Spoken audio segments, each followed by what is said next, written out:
In the spring of 1943, as the Allied bombing campaign intensified over occupied Europe, one aircraft became the subject of bitter mockery within the Luftwaffe. The American B-26 Marauder, nicknamed the Flying Coffin due to its dangerous training accidents and unforgiving flight characteristics, was dismissed as a fatal design flaw wrapped in aluminum. But beneath the ridicule lay a transformation that would rewrite the rules of medium-range bombing and turn laughter into dread. April 9, 1943, northern France, 14,000 feet. The sky stretched infinite and pale, a canvas without mercy. Hauptmann Dieter Kohl rolled his Focke-Wulf 190 into position, the engine growling beneath him like something alive and hungry.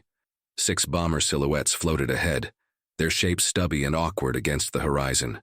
He'd seen them before in reconnaissance photos pinned to hangar walls, laughed at them over coffee and cigarettes. The B-26 Marauder, the Flying Coffin. Kohl keyed his radio, his voice steady with the confidence of 37 confirmed kills. Easy targets ahead. Stay sharp, but don't expect much of a fight. His wingman acknowledged with a crackle of static. They were professionals, veterans of the Eastern Front and the Channel skies. Men who knew the difference between courage and stupidity in the air. The Americans flew in tight formation, their wings stubby, their fuselages fat with bombs. Everything about them looked wrong. Too heavy, too fast for comfort, yet too slow to escape. The kind of aircraft that killed its own crews before the enemy ever had a chance. Kohl had read the reports, training accidents, widowmaker, one-way ticket. Even the Americans called it a coffin.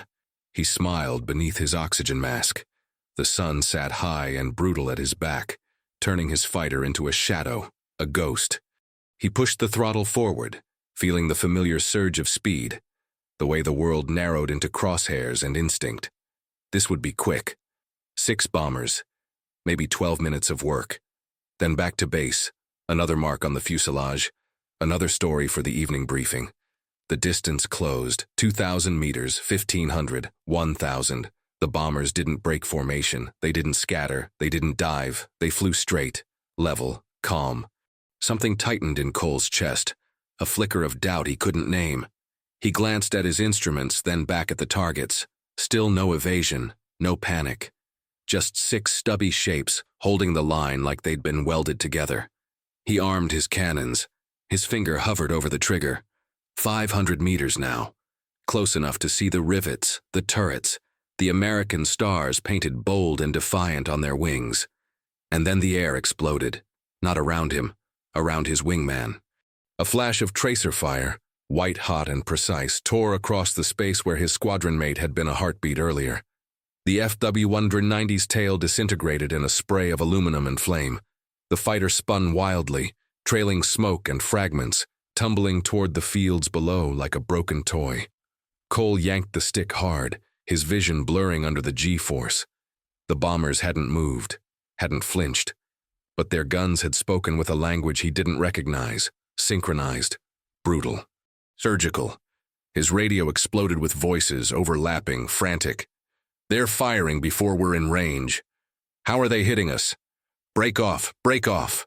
He pulled into a steep climb, his heart hammering, his hands slick inside his gloves. The bombers continued on their course, untouched, unmoved, their formation unbroken.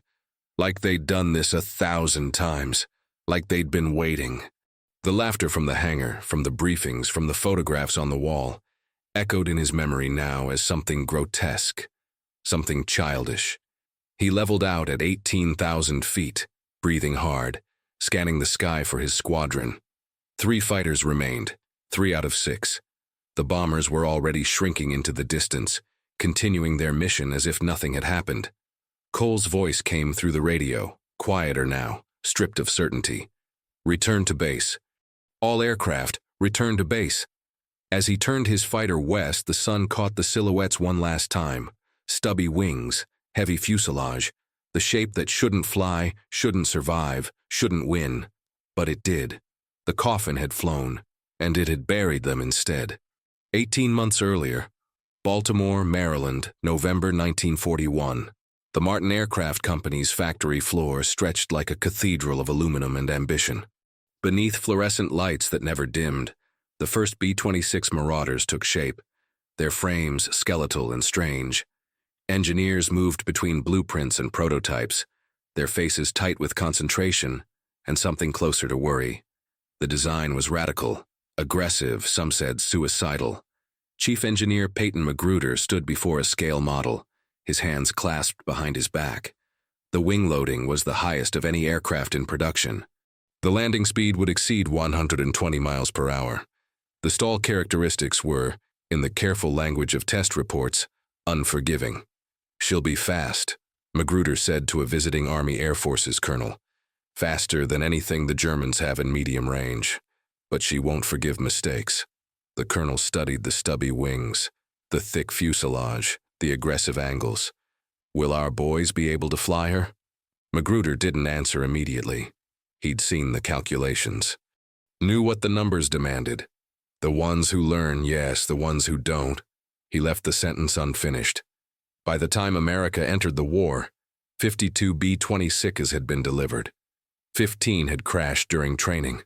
The nickname emerged not from enemy propaganda, but from American crews themselves, whispered in ready rooms, scrawled on barracks walls: the flying Coffin, the Widowmaker, the aircraft that killed more men in training than in combat. Meanwhile, across the Atlantic, Luftwaffe intelligence officers compiled their first reports. Berlin, March 1942. The photograph landed on Oberst Friedrich Weiss's desk with a soft thud. He picked it up, studied the ungainly shape, the compressed wings, the bloated fuselage. His adjutant stood nearby, waiting. "The Americans call it the B-26 Marauder," the adjutant said. "Medium bomber, twin engine, designed for speed." Weiss tilted the photo into the light. "Designed for crashing, from what I've read. Their own pilots refuse to fly it. Training accidents have been significant, Herr Oberst. Some squadrons have demanded its withdrawal." Weiss smiled, a thin expression without warmth. "Let them keep building it. Every hour they waste on this monstrosity is an hour not spent on something that might actually threaten us." The report was filed under low priority. The B-26 became a footnote in intelligence briefings, a curiosity, a symbol of American industrial hubris, outpacing tactical sense. The laughter began there, in those Berlin offices, and spread like a virus through every Luftwaffe base from Norway to North Africa. But in England, the laughter had stopped. A.F. Berry, St. Edmunds, England, February 1943.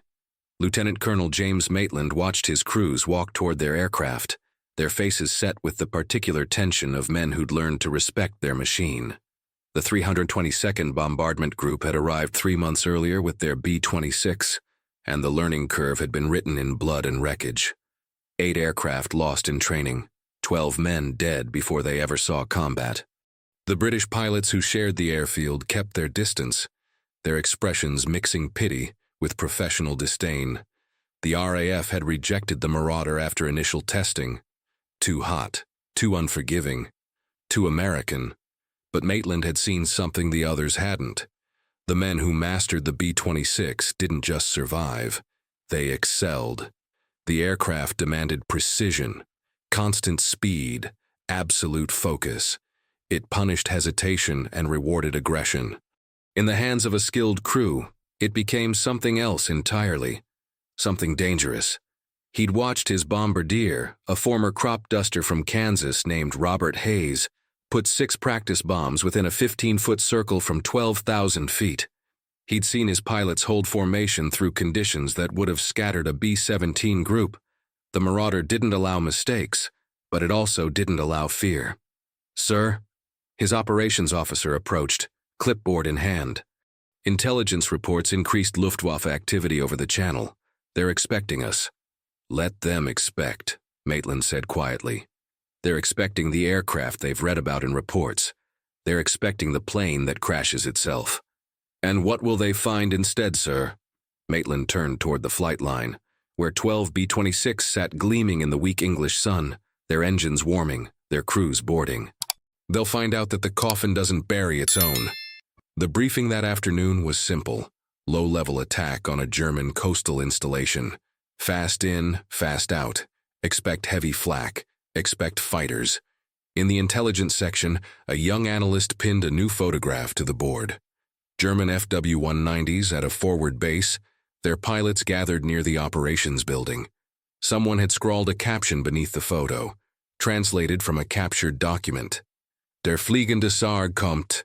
The flying coffin comes. Beneath it, in a different hand, someone had added in English, "Let them laugh while they can." The missions began the next morning. Small raids, testing defenses, learning the routes. The B-26s flew low and fast, their formations tight, their bomb runs precise. German flak batteries scrambled to track them.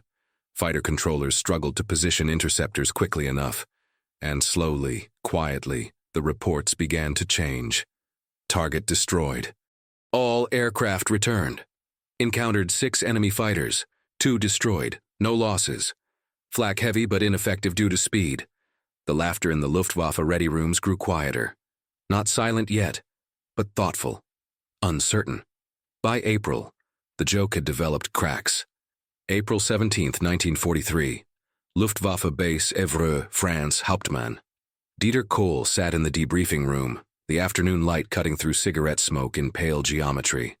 His hands rested flat on the table, still trembling slightly from adrenaline and something he couldn't name. The intelligence officer across from him wrote methodically, his pen scratching against paper with mechanical precision.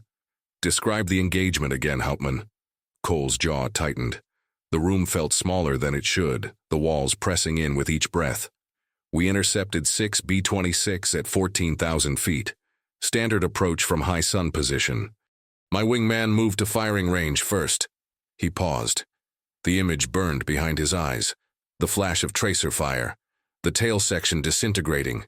The spin. "They opened fire before we reached effective range," he continued, his voice flat. "Coordinated defensive fire. Multiple turrets engaging simultaneously. Precision beyond anything we've encountered from American bombers." The intelligence officer looked up. "Before effective range?" "Yes. That would require exceptional gunnery training, and weapons with extended effective distance." Kohl's laugh came out bitter, empty. "I'm telling you what happened. My wingman was hit at 700 meters. The tail gunner never missed, not once." The officer made a note, his expression skeptical but controlled. "The B-26 is equipped with 12 50 caliber machine guns. Standard defensive armament. Nothing exceptional. Then explain 3 fighters lost in under 4 minutes." Silence filled the space between them. The officer set down his pen. "Hauptmann, your record is exemplary. 37 confirmed victories. But this report suggests an American medium bomber, an aircraft known primarily for killing its own crews, somehow achieved air superiority against experienced Luftwaffe pilots." Kohl stood abruptly, the chair scraping against concrete. "I know what I saw, and I know what I lost." He walked to the window, staring out at the flight line where his remaining fighters sat like wounded animals. "File whatever report makes sense to you, but when those coffins come back, send someone else." The officer's pen resumed its scratching. Another anomaly, another unexplained loss. The report would be filed, reviewed, and ultimately attributed to poor visibility or mechanical failure or pilot error. Anything but the truth. Across the channel, the truth was being refined with each mission. RAF Barry St. Edmunds, April 20th, 1943. Technical Sergeant Raymond McKee crouched in the waist gun position of Dynamite, his B-26, running his hand along the mounting brackets. The aircraft smelled of oil and cordite and the particular metallic tang that came from sustained combat. Bullet holes pocked the fuselage, neat punctures patched with aluminum and prayers. "She took a beating yesterday," his pilot, Captain Paul Green, said from the cockpit. "But she brought us home." McKee nodded, examining the gun sight alignment. The B-26's defensive armament was concentrated in a way few bombers matched. Nose guns, top turret, tail position, waist guns, all interlocked in overlapping fields of fire, but weapons were useless without the platform to employ them. And the platform was extraordinary. The short wings that made the Marauder so dangerous during training gave it stability in combat that longer-winged bombers couldn't match. Less surface area for enemy fire to damage. Less flex in high-speed maneuvers. When a B-17 would shudder and bob through defensive action, the B-26 cut through air like it was solid. Speed was the second revelation.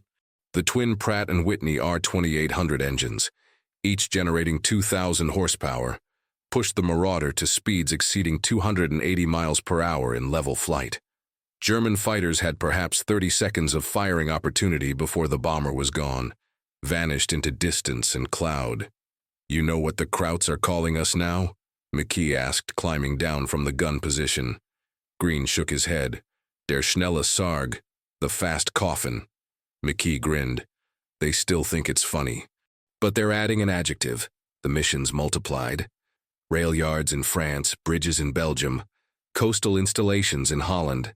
The B-26 groups flew low and violent, their bomb runs surgical, their losses minimal. By May 1943, the 322nd Bombardment Group had flown 43 combat missions and lost 6 aircraft. The equivalent B-17 groups were losing 6 aircraft per mission. Meanwhile, German tactical analysis struggled to reconcile the data with their assumptions. Luftwaffe High Command, Berlin, May 15, 1943. General Major Joseph Schmid spread the mission reports across his desk like cards in a losing hand. Loss ratios, engagement outcomes, pilot testimonies. Every page contradicted the assessment made just 6 months earlier. The B-26 Marauder was supposed to be a footnote, a failure, an example of American industrial excess producing tactical absurdity. Instead, it was rewriting the rules. "The aircraft has a loss rate of 0.7% per mission," his adjutant said quietly. "The B-17 averages 3.4%, the B-24, 4.1%. Schmid picked up a photograph. A B-26 returning from a mission, one engine trailing smoke. The vertical stabilizer shredded by flak but still flying, still in formation. How? Speed, primarily. Our fighters have limited engagement time. The aircraft is also remarkably durable. Pilots report that even significant damage doesn't compromise its flight characteristics. And the crews? Highly trained. The high accident rate during training appears to have been a filter. The men who mastered the aircraft became exceptional pilots." Schmid set down the photograph. In the margin, someone had written in pencil, "Der fliegende Sarg fliegt zu schnell." The flying Coffin flies too fast. "Issue new tactical guidance," Schmid said. "B-26 formations are to be engaged only with numerical superiority and altitude advantage. Avoid tail attacks. Expect coordinated defensive fire." His adjutant hesitated. "Sir, that's the same guidance we issue for heavy bomber formations. The B-26 is classified as a medium bomber. Then reclassify it." Schmid's voice carried the weight of a man watching certainty collapse. Because whatever it was when it arrived, it's something different now. The orders went out that evening. In ready rooms across occupied Europe, Luftwaffe pilots read the new assessment with expressions ranging from confusion to grim acceptance. The joke had died somewhere over France. What remained was respect, hard-earned and bitter. The Coffin flew, and it flew faster than anything designed to stop it. June 1943. The Channel coast. The transformation was complete, though few recognized it as such. What had begun as mockery in Berlin briefing rooms now manifested as dread in the cramped cockpits of German fighters. The sound of the B-26's twin R2800 engines, that distinctive deep thunder, became a signature of inevitability. Lieutenant Hans Weber pressed himself against the wall of the dispersal hut, listening as the formation passed overhead. 24 aircraft, 4 boxes of 6. Their shadows swept across the airfield like the hands of a clock measuring something final. "They're not even trying to hide anymore," his squadron mate muttered. "Flying in broad daylight, medium altitude, straight lines." Weber said nothing. He'd been in the air 3 days earlier when his Gruppe attempted to intercept a similar formation. 8 fighters against 18 bombers. They'd approached from altitude, textbook tactics, veteran pilots. The bombers hadn't scattered, hadn't deviated. They'd simply opened fire with a volume and precision that turned the sky into geometry. Lines of tracer fire intersecting at calculated angles. Weber had watched his flight leader's Bf-109 come apart in midair. the fuselage splitting like paper, the pilot never having a chance to bail out. He'd broken off, fled if he was honest with himself, and the bombers had continued to their target, dropped their payload with surgical accuracy, and returned to England. All 18. The mathematics of it were brutal. The B-26 groups were achieving target destruction rates above 90%, while maintaining loss rates below 1%. The Luftwaffe, by contrast, was hemorrhaging experienced pilots at a pace that no training program could replace. Meanwhile, across occupied Europe, the infrastructure of war began to fracture. Rail Junction, Amiens, France, June 14, 1943. The freight cars sat motionless on twisted rails, their cargo of artillery shells and tank parts exposed to rain and morning light. The junction had been hit 3 times in 10 days. Each repair attempt brought another raid, another precise pattern of bombs that turned steel into sculpture. Oberstleutnant Karl Brenner stood in the crater that had been the main switching station, his boots sinking into mud mixed with pulverized concrete. Around him, work crews moved with the exhausted motions of men performing ritual without hope. "When can we resume operations?" his superior had asked that morning. Brenner had looked at the wreckage, at the twisted signals and severed lines, and said simply, "We can't." The Americans called it interdiction, the systematic destruction of transportation networks, supply lines, and communication nodes. The B-26 groups had made it an art form. They flew too fast for effective flak targeting, too low for high-altitude fighters to intercept efficiently, too precise to miss. The rail junction at Amiens had been critical, past tense. Now it was a museum of failed logistics. "They hit us at dawn," Brenner said to his engineering officer. 6 aircraft, 12 bombs, every one on target. They were overhead for perhaps 90 seconds total. "Can we defend against it?" Brenner gestured at the wreckage. "We already tried." The flak batteries fired 400 rounds, hit nothing but sky. The fighters were scrambled too late and couldn't catch them anyway. By July, the pattern had spread across France, Belgium, and Holland. Bridges dropped into rivers, marshalling yards transformed into abstract art. Coastal batteries silenced. The B-26 groups operated with the efficiency of factory workers, methodical and relentless. Luftwaffe Operations Center, Paris, July 22, 1943. Major Friedrich Vogel studied the map with the particular attention of a man watching his world dissolve. Red pins marked destroyed targets. Yellow pins marked damaged infrastructure. The colors had merged into a hemorrhage across northern France. "They're averaging 2.3 missions per day," his intelligence officer reported. Each group, across all operational squadrons. Vogel did the mathematics in his head. 12 B-26 groups in the European theater, 20 aircraft per group on average, 2 missions daily. That meant nearly 500 individual bomber sorties each day, each one delivering 2,000 pounds of precision ordnance. And our interception rate? 8%, down from 14% last month. The silence that followed carried more weight than words. An 8% interception rate meant the Americans were operating with near impunity. They'd solved the tactical equation. Speed plus precision plus defensive firepower equaled something the Luftwaffe couldn't counter without fundamental changes to doctrine, training, and equipment. Changes that would take months, maybe years. Time they didn't have. "Issue orders," Vogel said quietly. "All critical supplies move at night. All daylight movements are to be considered unsecured. Rail transport is to be replaced with truck convoys where possible." His officer hesitated. "Sir, that will reduce our logistics capacity by more than 60%. Then we'll operate at 60%, because at the current rate, we'll be at 0% by September."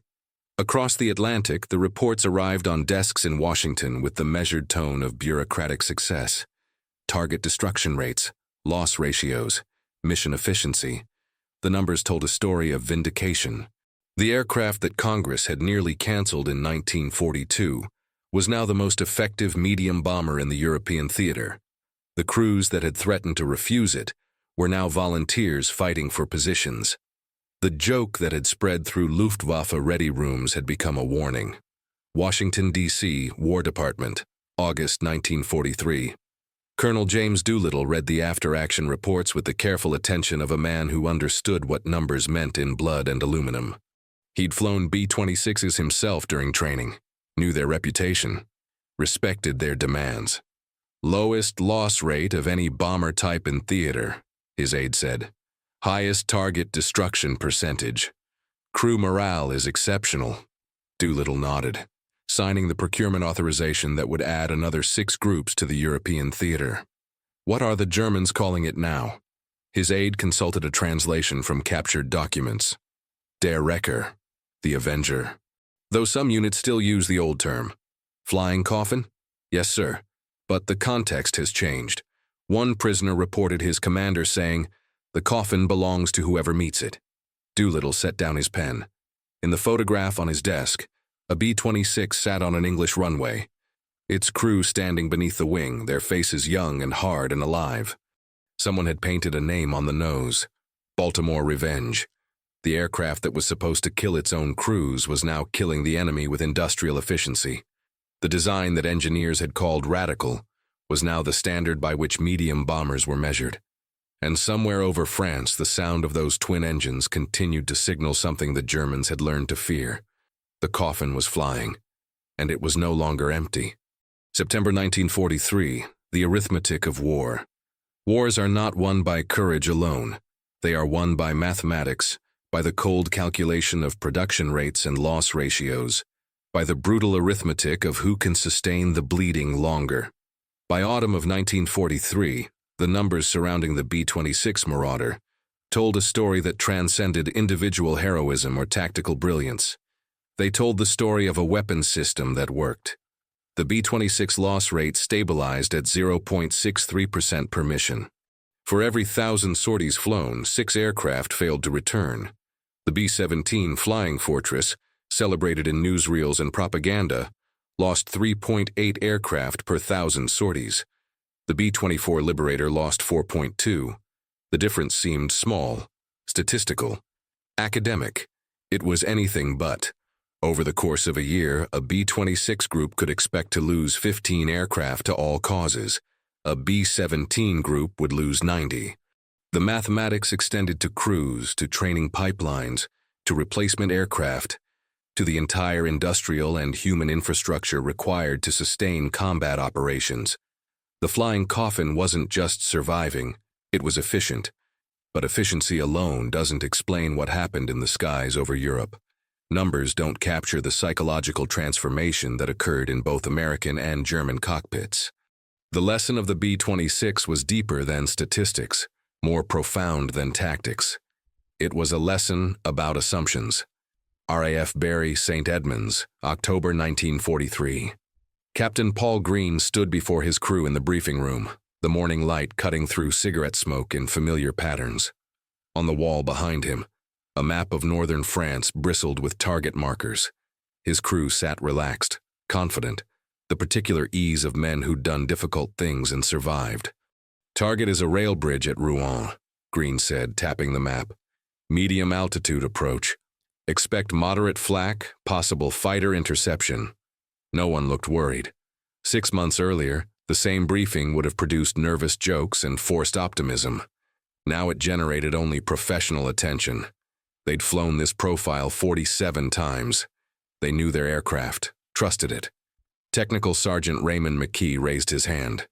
"Will we have fighter escort?" "Negative. P-47s are assigned to the heavy bomber stream. We go alone." A ripple of nods. Alone was fine. Alone meant they could fly their preferred profile, low, fast, and straight. The fighter escorts couldn't keep pace with the B-26's speed anyway. Better to let the bombers do what they did best. "Questions?" Green asked. Silence. "Professional. Ready. All right. Engines start at 0900. We take off at 0930. Let's make this one count." The crew filed out, their movements economical, practiced. Green watched them go, feeling the particular weight of command that came from leading men who trusted not just him, but the machine that carried them. The B-26 had taught them something essential. Mastery came through difficulty, not despite it. The aircraft that killed the careless had refined the careful into something exceptional. The training that broke the uncertain had forged the certain into experts. They were not braver than other bomber crews. They were more precise. Across the channel, a different lesson was being absorbed. Luftwaffe Base, Lille, France, October 1943. Hauptmann Dieter Kohl sat in the officers' mess, staring at a cup of ersatz coffee that had gone cold an hour ago. Around him, younger pilots talked with the forced enthusiasm of men trying to convince themselves. He no longer participated. The veterans at the table with him no longer participated either. They'd learned what he'd learned, what every pilot who survived an encounter with B-26s eventually learned. Arrogance was lethal. The Americans had arrived with an aircraft that looked wrong, flew wrong, demanded everything from its crews. The Germans had looked at it and laughed, seen only the training accidents, the bad reputation, the nickname that suggested defeat before battle. They'd missed what mattered. The Americans had built an aircraft that was difficult on purpose, that filtered out everyone except the best, that demanded precision as the price of survival.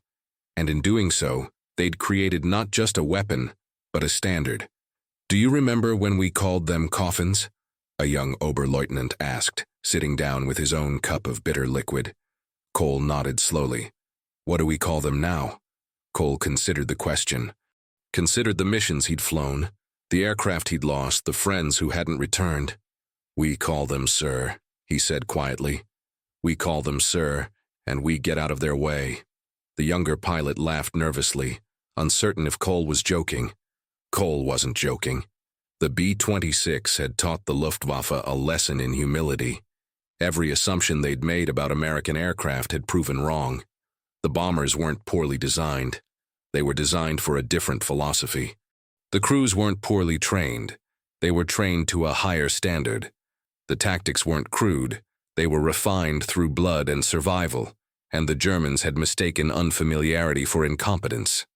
By November 1943, the lesson had been fully absorbed. Luftwaffe tactical manuals included detailed sections on B-26 engagement protocols. Fighter controllers learned to identify the engine sound and warn their pilots. Ground crews could distinguish the silhouette at 10,000 feet. The joke had become doctrine. The coffin had become curriculum. Washington, D.C., November 1943. In the Pentagon's Statistical Analysis Division, a young lieutenant named Morrison compiled data with the methodical precision of a man who understood that numbers contained truth. He'd been tasked with producing a comprehensive assessment of medium bomber effectiveness. The results were unambiguous. The B-26 Marauder had flown 11,567 combat sorties. It had destroyed 847 verified targets. It had lost 73 aircraft to all causes. The loss rate was the lowest of any Allied bomber type operating in any theater. But Morrison saw something in the numbers that the raw statistics didn't capture. He saw a learning curve. The early missions had been costly, uncertain, experimental. The later missions were surgical.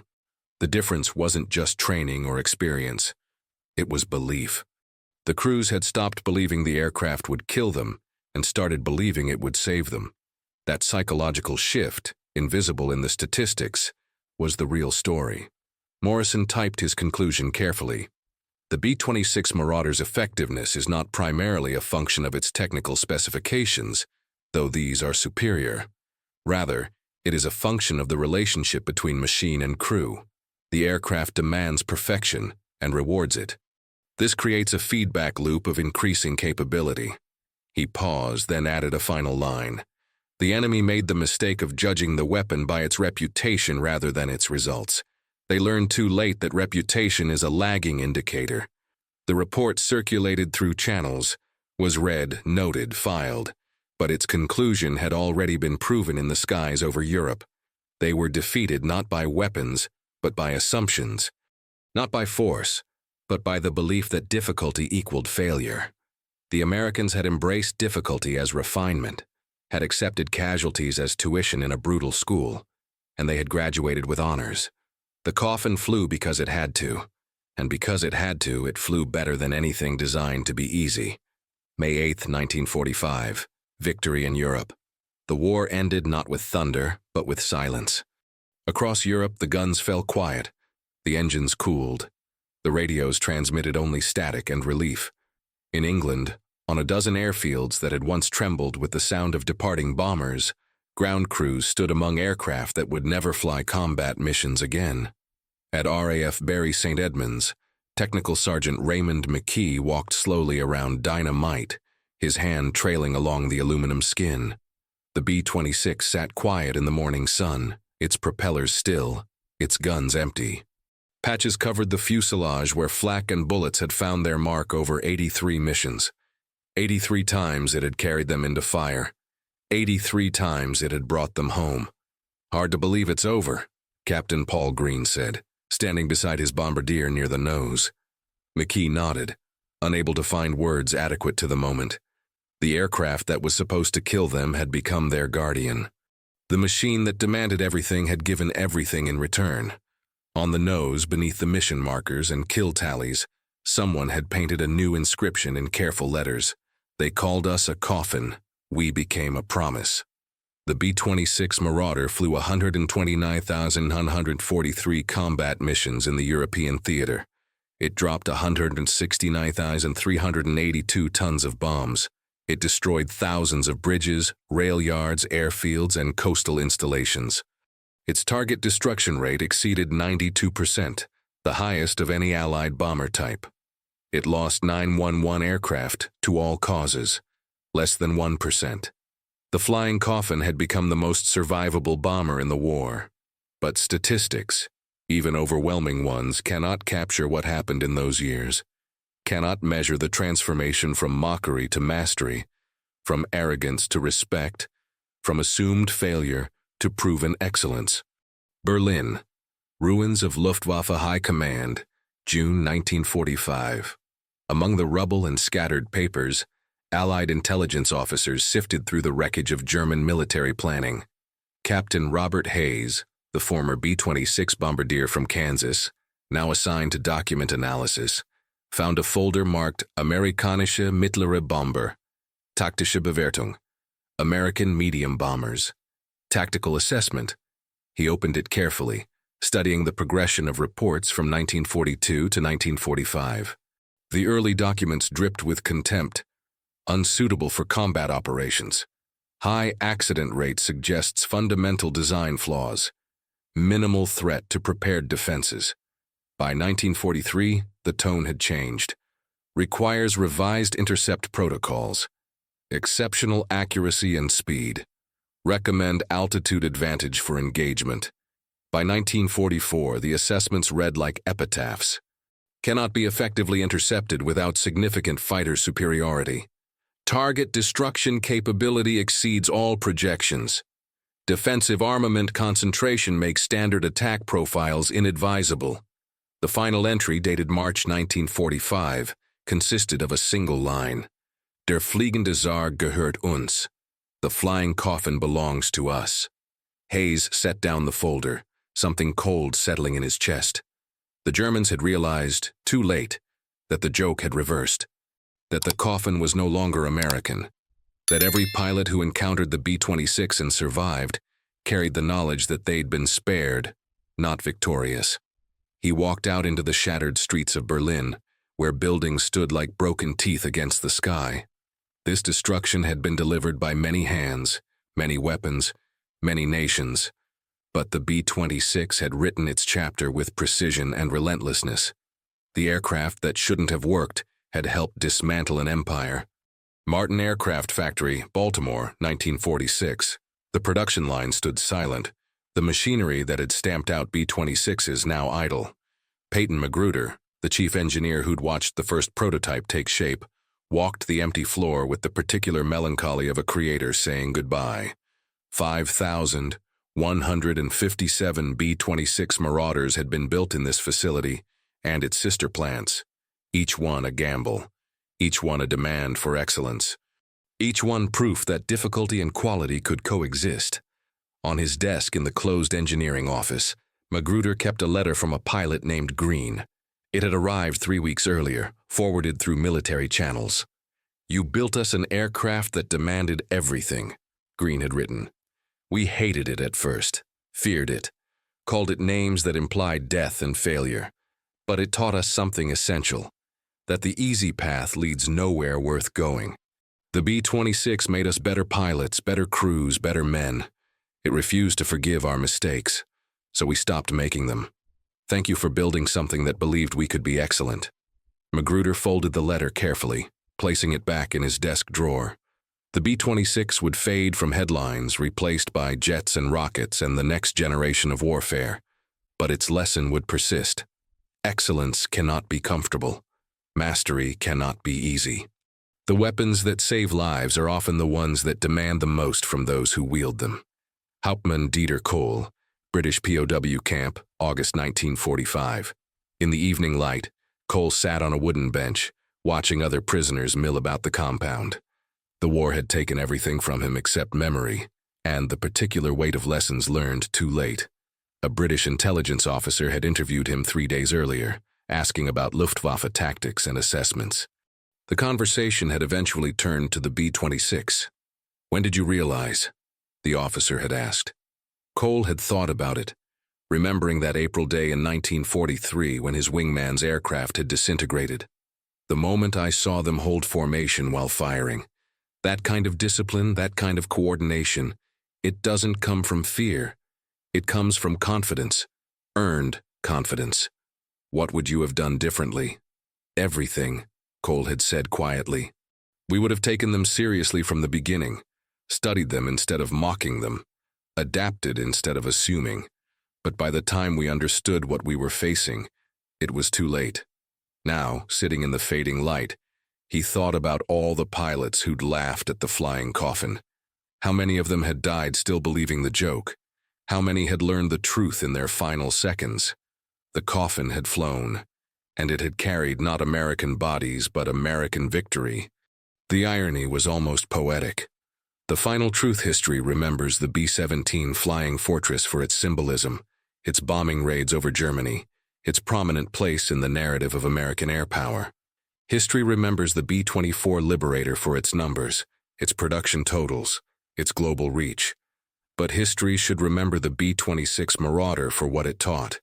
That difficulty is not the same as impossibility. That a hard teacher produces better students than an easy one. That mockery reveals more about the mocker than the mocked. That assumptions unchallenged become epitaphs. The aircraft that was supposed to be a coffin became a crucible. It refined its crews through fire and demanding flight characteristics. It separated the excellent from the adequate. And in doing so, it created a weapon system that won not through overwhelming force, but through sustained precision. They called it the flying coffin. They were right about the coffin. They were just wrong about who would fill it. The B-26 flew 129,943 missions and came home 129,032 times. Every sortie was a promise kept. Every landing was a lesson delivered. Every target destroyed was proof that excellence once achieved becomes unstoppable. In the end, the coffin belonged to everyone who underestimated what it carried. Not bodies, but belief. Not death, but determination. Not failure, but the kind of success that can only be forged in the hardest of schools. The walls that fell across Europe were not broken by steel alone. They were broken by the men who flew the impossible aircraft and made it routine, who took the weapon others mocked and turned it into precision, who proved that the hardest paths often lead to the most important destinations. The flying coffin taught the world that mastery comes not from ease, but from demand, that excellence requires sacrifice, that the jokes we tell about others often reveal our own blindness. And in the end, it taught the simplest, most brutal lesson of all. Underestimate nothing that refuses to die. The coffin flew, and it buried an empire.